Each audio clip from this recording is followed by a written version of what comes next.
አድማጮቻችን እንደምናላችሁ ከሀራምቤ ሬዲዮ 98.7 የሰዓቱ ዜናዎቻችን መደመጥ ጀመሩ። ከዜናዎቹ ጋር የምስራች ተረክብነኝ። በቅድሚያም ዋና ዋና ጉዳዮቹን እንገራችሁ።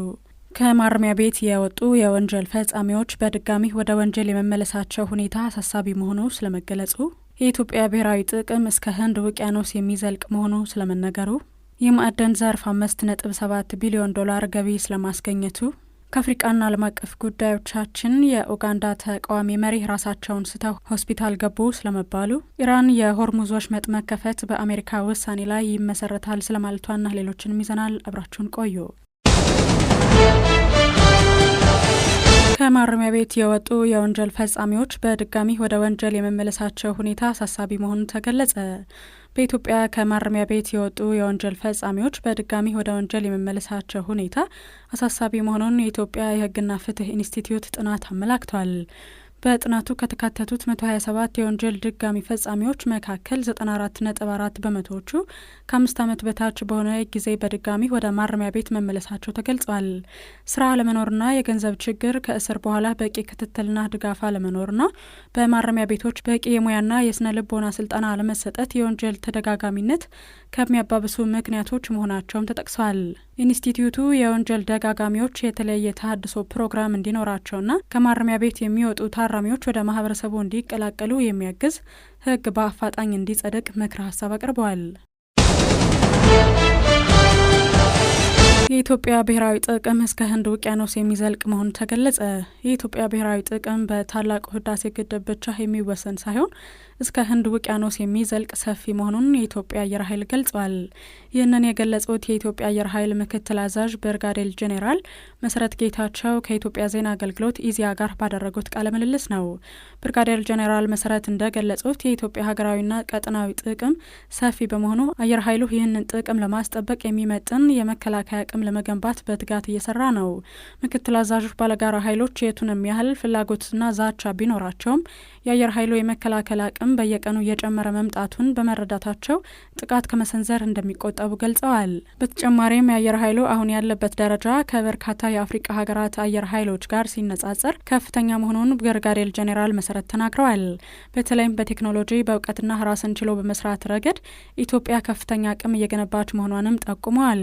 እንደ ምክትል አዛዡ ገለጻ ከተለያዩ የአፍሪቃ ሀገራት የሚመጡ ልዑካን ቡድኖች የኢትዮጵያን አየር ኃይል ዘመናዊ አሰራር ሲመለከቱ ከጠበቁት በላይ ሆኖ እንደሚያገኙትም ገልጸዋል። በዚህም ምክንያት ከኢትዮጵያ አየር ኃይል ጋር በጋራ ለመስራት ጥያቄዎች እየቀረቡ መሆኑንና ባለፉት 3 ወራት ከ3 በላይ ከሚሆኑ የአፍሪቃ ሀገራት ጋር የትብብር ስምምነቶች መፈረማቸውን አስታውቀዋል። የማዕድን ዘርፍ $5.7 ቢሊዮን ገቢ አስገኘ። የኢትዮጵያ የማዕድን ዘርፍ በ2018 በጀት ዓመት $5.7 ቢሊዮን የውጭ ምንዛሬ ማስገኘቱን የማዕድን ሚኒስቴር አስታውቋል። ሚኒስቴሩ በቀጣይ 2019 በጀት ዓመት $6.7 ቢሊዮን ለማስገኘት ማቀዱን ገልጸዋል። በዘርፉ ከ271 ሺህ በላይ ለሚሆኑ ዜጎች ቋሚ የስራ ዕድል መፈጠሩንም ሚኒስትሩ ጠቁመዋል። በተጨማሪም 2018 ኢትዮጵያ የተፈጥሮ ጋዝ ማውጣት የጀመረችበት የመጀመሪያ ዓመት መሆኑም ተገልጿል። ከትራፊክ አደጋ አድራሾች ውጭ የመንጃ ፍቃድ እገዳ ለጊዜው ቆመ። የአዲስ አበባ ትራፊክ ማኔጅመንት ባለስልጣን በተደጋጋሚ የትራፊክ ደንብ በመጣስ በነጥብ ወይም በቆይታ ምክንያት የሚጣለው የመንጃ ፍቃድ እገዳ ለጊዜው መቆሙን አስታውቋል። ውሳኔው ዝርዝር የአፈጻጸም መመሪያ እስኪጸድቅ ድረስ የሚቆይ ሲሆን በትራፊክ አደጋ ጉዳት ያደረሱ አሽከርካሪዎችን አይመለከትም። ባለስልጣኑ የመንጃ ፍቃድ እገዳው መቆሙ የገንዘብ ቅጣት ተሰርዟል ማለት እንዳልሆነና አሽከርካሪዎች ያለባቸውን ቅጣት ሙሉ በሙሉ መክፈል እንደሚጠበቅባቸውም አሳስበዋል።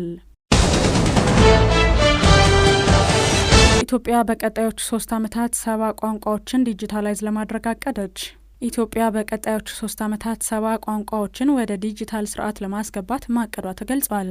እስካሁን 30 የኢትዮጵያ ቋንቋዎች ወደ ዲጂታል ስርዓቱ መቀላቀላቸውን በባህልና ስፖርት ሚኒስቴር የ2018 በጀት ዓመት የሴክተር ጉባኤ ላይ መገለጹን ስፑትኒክ ኢትዮጵያ ዘግቧል። እንደ ዘገባው በቀጣዮቹ 3 ዓመታት 70 ቋንቋዎችን ዲጂታላይዝ የማድረግ እቅዱ በሚኒስትሩ የሚተገበረው የ3 ዓመት ፍኖተ ካርታ ውስጥ ተካቷል። በተጨማሪም በሀገሪቱ የሚነገሩ ቋንቋዎችን በምርምር የመለየትና የመመዝገብ ስራ እንደሚከናወንም ተገልጿል። የኡጋንዳ ተቃዋሚ መሪ ራሳቸውን ስተው ሆስፒታል ገቡ። የኡጋንዳ ተቃዋሚ መሪ ኪዛ ቤሲጄ በክህደት ክስ ችሎት ላይ ወድቀው ራሳቸውን እንደሳቱ ተገለጸ። ቤሲጄ የራሳቸው ጠበቃ በችሎቱ እንዲገኝ በመጠየቅ ላይ ያሉ መውደቃቸውን ባለቤታቸው ዊኒ ባያኒማና ሌሎች ምንጮች ገልጸዋል። ባያኒማ ባለቤታቸው በካምፓላ በሚገኝ የመንግስት ሆስፒታል በከፍተኛ ክትትል ክፍል ሕክምና እያገኙ እንደሆነና ራሳቸውን እንደሳቱ በመግለጽ እንዲፈቱ ጠይቀዋል። የቤሲጄ ዋና ጠበቃ ኤሪያስ ሉክዋጎ በባለስልጣናት ከታሰሩ በኋላ በችሎቱ ላይ ቤሲጄን መወከል አልቻሉም። ቤሲጄ በ1986 ሙሴቪኒን ወደ ስልጣን ባመጣው የታጠቀ ትግል ወቅት የቅርብ አጋራቸው ነበሩ። በኋላ ግን የሙሴቪኒ ጠንካራ ተቃዋሚ በመሆን መንግስታቸውን በአምባገነናዊነት ሲተቹ ቆይተዋል። የአሜሪካ ፍርድ ቤቶች ለደቡብ ሱዳናውያን የተሰጠው ጊዜያዊ ከለላ እንዳይነሳ ወሰኑ። በአሜሪካ የሚገኙ 2 ፍርድ ቤቶች ለደቡብ ሱዳናውያን ስደተኞች የተሰጠው ጊዜያዊ ከለላ የፕሬዝዳንት ዶናልድ ትራምፕ አስተዳደር እንዳያነሳ ወስነዋል። በአሜሪካ ጊዜያዊ ከለላ የተሰጣቸው 232 ደቡብ ሱዳናውያን እንዳሉም ተገልጿል። የጊዜያዊ ከለላ ፕሮግራሙ በግጭት ወይም በተፈጥሮ አደጋ ለተጎዱ ሀገራት ዜጎች በአሜሪካ በጊዜያዊነት እንዲቆዩና እንዲሰሩ የሚፈቅድ ነው። በተመሳሳይ መልኩ በዚሁ ፕሮግራም ስር የሚገኙ በርካታ ኢትዮጵያውያንን ከለላ ለማንሳት የትራምፕ አስተዳደር የወሰነው ውሳኔም በአሜሪካ ፍርድ ቤት መታገዱ ይታወሳል። ማሊ ልመናን ለማስቀረት የሚያስችል አዲስ ብሔራዊ ስትራቴጂ አጸደቀች። ማሊ በህጻናት ልመና ችግር ላይ ዘላቂ መፍትሄ ለማምጣት የሚያስችል አዲስ ብሔራዊ ስትራቴጂ ማጽደቋ ተገልጿል። የሀገሪቱ መንግስት እንደገለጸው መርሃ ግብሩ በቅድመ መከላከል በእንክብካቤና በአካታች አቀራረብ መሰረት ለህጻናት ጥበቃ ለማጠናከር የሚሰራ ሲሆን ለሰው ልጅ ክብር ማስጠበቅና የቤተሰብ የህብረተሰብና ተቋማዊ ባለድርሻ አካላትን ማብቃት ላይ ያተኮረ ነው። ስትራቴጂውን ለመተግበር ከ2026 እስከ 2028 የሚቆይ የድርጊት መርሃ ግብር መዘጋጀቱም ተነግረዋል። በመገናኛ ብዙኃን በ2025 የተመዘገበ መረጃ መሰረት በማሊና በማዕከላዊ ሳህል ክልል የህጻናት ልመና ከፍተኛ ችግር ሆኖ ቀጥሏል። ለልመና የሚገደዱ ከ20 ሺህ በላይ ህጻናት መካከል 43 በመቶ የሚሆኑት ሴቶች መሆናቸውም ተጠቅሷል። ኢራን የሆርሙዝ ወሽመጥ መከፈት በአሜሪካ ውሳኔ ላይ ይመሰረታል አለች። የኢራን እስላማዊ አብዮታዊ ዘብ የሆርሙዝ ወሽመጥ እንደገና የሚከፈተው አሜሪካ ኢራን ያቀረበችውን ቅድመ ሁኔታዎች በሙሉ ስትቀበል ብቻ እንደሆነ ገልጿል። የኢራን የውጭ ጉዳይ ሚኒስትር አባስ አራግቺ ከኦማን ጋር በሆርሙዝ ወሽመጥ አስተዳደርና የመርከቦች አሰሳ ላይ የሚደረገው ድርድር ወደ ስምምነት መቃረቡን ተናግረዋል። ሆኖም ከኦማን ጋር ስምምነት መደረጉ ወሽመጡ እንደሚከፈት ዋስትና እንዳልሆነ ገልጸው የወሽመጡ መከፈት በሌሎች ሁኔታዎች ላይ እንደሚወሰን አመልክተዋል። የኢራን አብዮታዊ ዘብ ቃል አቀባይ ጄኔራል ሆሴን ሞሂቢም ሆርሙዝ ለኢራን የኢኮኖሚ የውሃ መስመር ብቻ ሳይሆን ስትራቴጂካዊ አቅም መሆኑን ገልጸዋል። እንደ ኢራን ባለስልጣናት አባባልም አሜሪካ የኢራንን ቅድመ ሁኔታዎች ከተቀበለችና የጣልቃ ገብነት አካሄዷን ካቆመች የሆርሙዝ ወሽመጥ እንደገና ሊከፈት እንደሚችል ገልጸዋል። ከሀራምቤ ሬዲዮ 98.7 ስታደምጧቸው የቆያችሁት የሰዓቱ ዜናዎቻችን ይህን ይመስሉ ነበር። ዋና ዋና ጉዳዮቹን መለስ ብለን እንገራችሁ።